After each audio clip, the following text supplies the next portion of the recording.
Shabbat Shalom, Temple Beth-El. Good morning. I hope that all of you are waking up to a sunny morning like I am and getting ready as we approach Shabbat in just a few hours.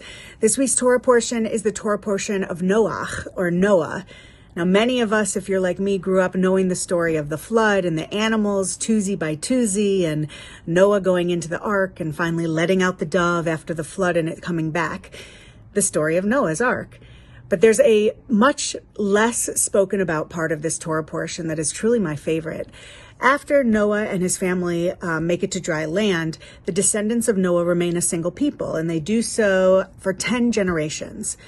This group, for 10 generations, learned to speak the exact same language, and they have the same culture, and there is no diversity amongst them. To show how they feel they are invincible, they actually build a tower. And they're able to build this tower because they all speak the same language, and directions, unlike IKEA directions, are all extremely easy to understand when you speak the same language. They decide this tower is going to go all the way to God, and they're going to show God how powerful that they are as a people, totally straying from this idea of if you honor Adonai, that you'll be blessed. They actually are showing that they are great, almost despite God's presence.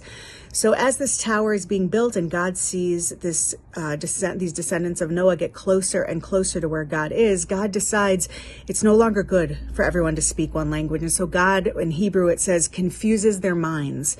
And in practicality, ends up changing everybody's language so that as they make directions and give directions to each other to keep building this tower, the Tower of Babel, they're no longer able to because they can't speak the same language.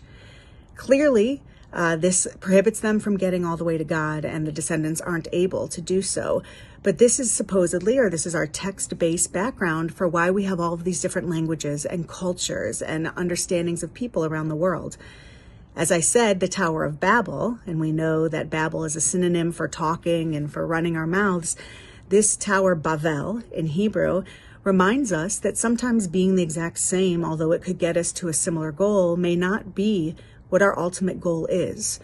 In this Torah portion, yes, we hear about Noah and the animals, but this, the Tower of Babel, the second part of the portion, reminds us that our distinct uniqueness from each other and amongst each other is actually a blessing, something that God divinely put onto us, not so that we can't communicate, but so we truly have to learn how to communicate, so that we can use our differences to learn new things about the world, about ourselves, and ultimately about how we understand God.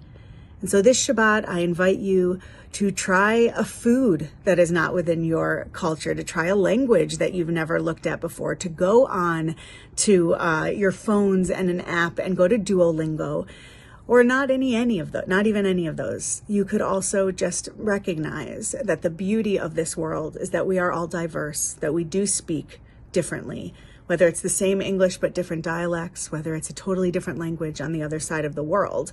There is a beauty in our diversity, and let us celebrate that this Shabbat and always. Shabbat Shalom.